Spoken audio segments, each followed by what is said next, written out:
Welcome back to another episode of Everyone Wants to Be Like Mike, presented to you by Notorious Pills Radio. In this episode, we will be covering Ja Morant's, whether Ja Morant's career is heading downhill.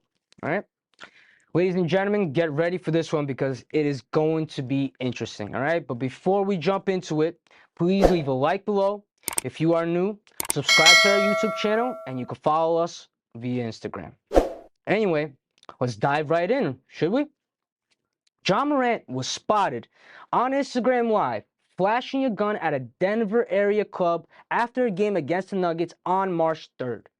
At first, the Memphis Grizzlies only suspended him for 2 games, and the NBA initiated an immediate investigation into the incident.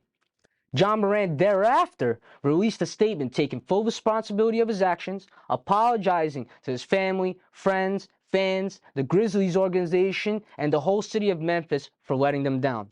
Moreover, he stated that he has been dealing with a lot of stress and problems with his overall well-being, and thus will be taking some time off from the team. Later, it was allegedly indicated that Ja actually brought the gun with him on the Grizzlies jet on the way to Denver for their game. Okay? I mean, we don't exactly know if this is true because it's just allegations. All right? Maybe it's possible a friend brought the gun to Denver and the Morant was just playing around with it during that time in the club. Who knows? All right? Nevertheless, this is not the type of conduct that should be had by an NBA All-Star. Nonetheless, any NBA player, you are sitting at a high platform, all right? And Ja Morant is just not any simple, basketball NBA player.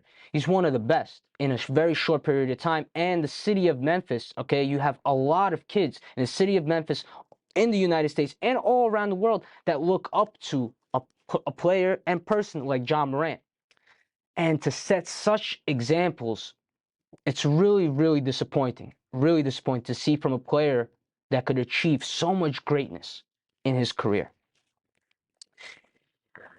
Section 9, Article 4 of the CBA specifically states that players are prohibited from possessing a firearm of any kind in numerous settings, including whenever a player is traveling on any NBA-related business, whether on behalf of the player's team, the NBA, or any league-related entity.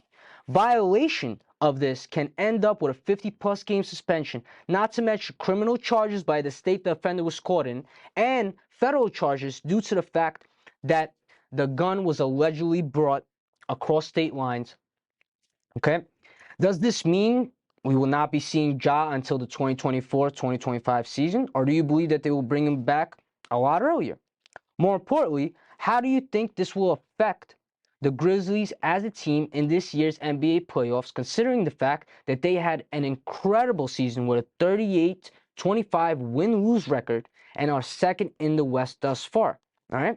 And the funny thing about all of this is that Nike is still standing by Ja, although they got rid of Kyrie nice and quickly, and Kyrie didn't even do anything as close to bad as what Ja has done in this past week. Okay, and it's actually, pretty embarrassing for Nike. I mean, they should have some type of morality clause, you would think, don't you?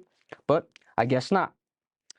Lastly, do you believe his suspension will stand at 2 games, or will he be punished more severely? All right, guys, please leave a comment. Let me know what you guys feel on this subject because I am truly curious, all right? Thank you for watching, and see you next time.